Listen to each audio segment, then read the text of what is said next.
வரைபடத்துல எத்தனையோ ஆச்சரியங்கள் இருக்கலாம். ஆனா மத்திய கிழக்குல, அதாவது மிடில் ஈஸ்ட்ல இருக்கிற இந்த ஒரு சின்ன புள்ளிய பார்த்தா லாஜிக்கே இடிக்கிற மாதிரி இருக்கும். இந்த மேப்ப நல்லா உத்து பாருங்க.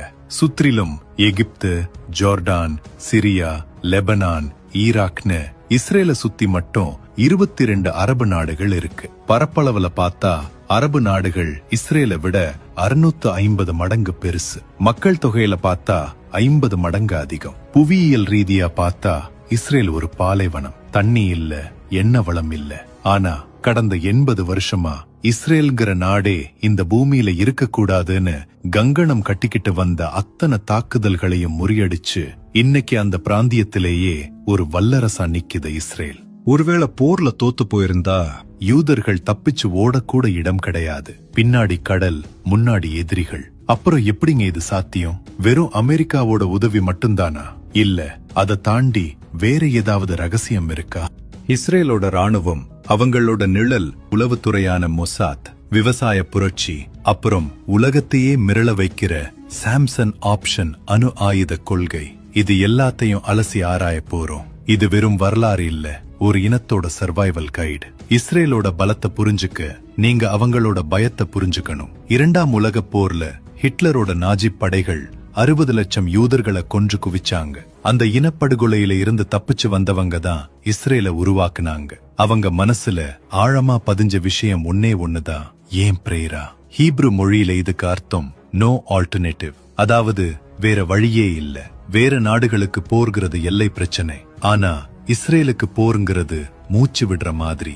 ஜெயிச்சா உயிர் வாழ்வோம், தோத்தா மொத்தமா அழிஞ்சிடுவோம். இந்த 2R டை மனநிலைதான் அவங்களோட முதல் ஆயுதம். 1948ல இஸ்ரேல் சுதந்திரம் அறிவிச்சப்போ அவங்க கிட்ட முறையான ராணுவமே இல்ல. ஆனா 5 அரபு நாடுகள் ஒன்னா சேர்ந்து தாக்குனாங்க. அப்போ இஸ்ரேல் ஜெயிச்சதுக்கு காரணம் தோத்தா கடல்ல விழுந்து சாகணுங்கிற அந்த வெறிதான். வரலாற்றுல பல போர்கள் நடந்திருக்கு, ஆனா வெறும் 6 நாள்ல ஒரு வரைபடத்தையே மாத்தி அமைச்ச போர்னா அது 1967ல நடந்த 6 டே வார் தான். எகிப்து, சிரியா, ஜோர்தான் நாடுகள் தங்களோட படைகளை இஸ்ரேல் எல்லையில குவிக்கிறாங்க. உலகம் முழுக்க இஸ்ரேலோட கதை முடிஞ்சதுன்னு பேசுறாங்க. ஆனா இஸ்ரேல் என்ன பண்ணுச்சு தெரியுமா?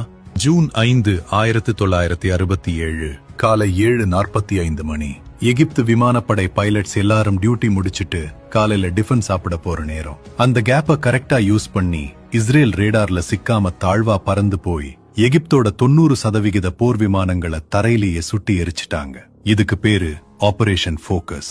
வான்வழியை முடக்கின பிறகு தரைப்படை உள்ள புகுந்துச்சு. போர் முடிஞ்சப்போ சினாய் தீபகற்பம், காசா, வெஸ்ட் பேங்க், கோலன் குன்றுகள்னு இஸ்ரேல் தன்னோட பரப்பளவை விட 3 மடங்கு நிலத்தை கைப்பற்றிருச்சு.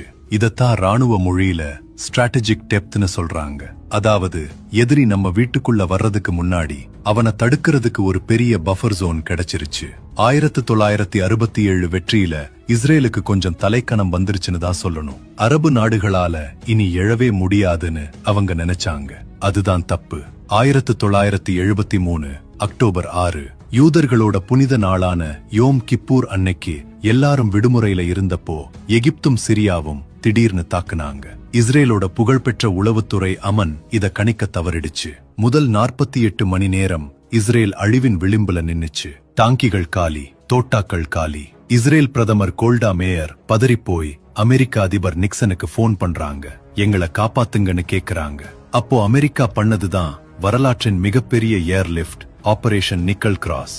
தொடர்ச்சியா 32 நாட்கள் ராட்சச விமானங்கள் மூலமா 22,000 டன் டாங்கிகள், பீரங்கிகள், வெடிபொருட்களை அமெரிக்கா இஸ்ரேலுக்கு கொட்டுச்சு.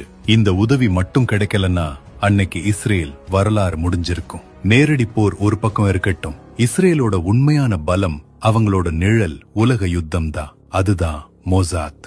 இவங்களோட ஆபரேஷன்ஸ் பத்தி ஹாலிவுட் படமே எடுக்கலாம். உதாரணத்துக்கு 2018ல நடந்த ஒரு சம்பவத்தை சொல்றேன் கேளுங்க.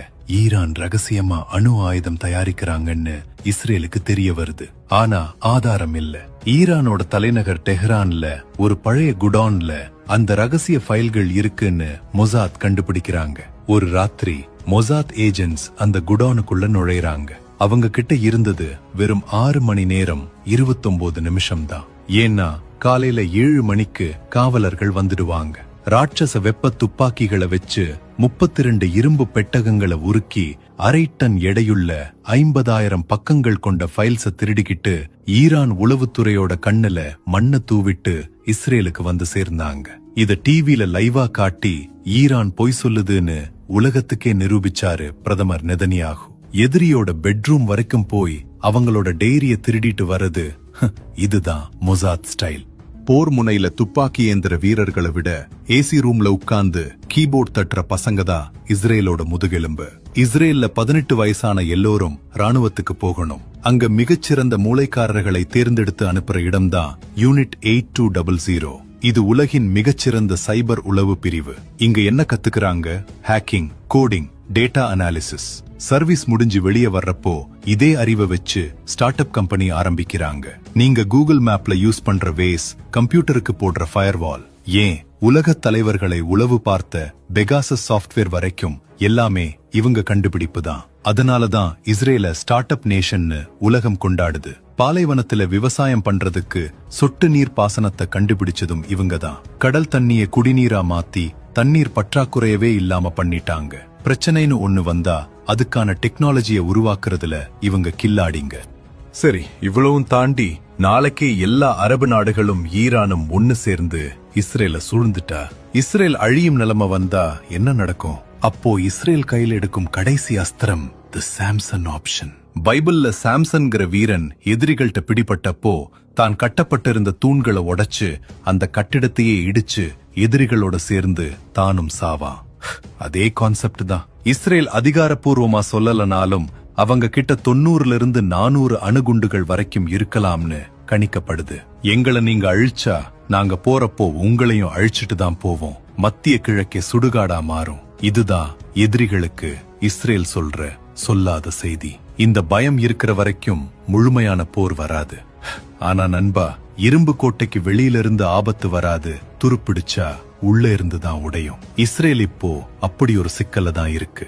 வரலாற்றுல யூதர்களோட முந்தைய 2 ராஜ்யங்களும் 80 வருஷத்துக்கு மேல நிலைச்சதில்ல. உள்நாட்டு சண்டையால தான் அழிஞ்சிச்சு.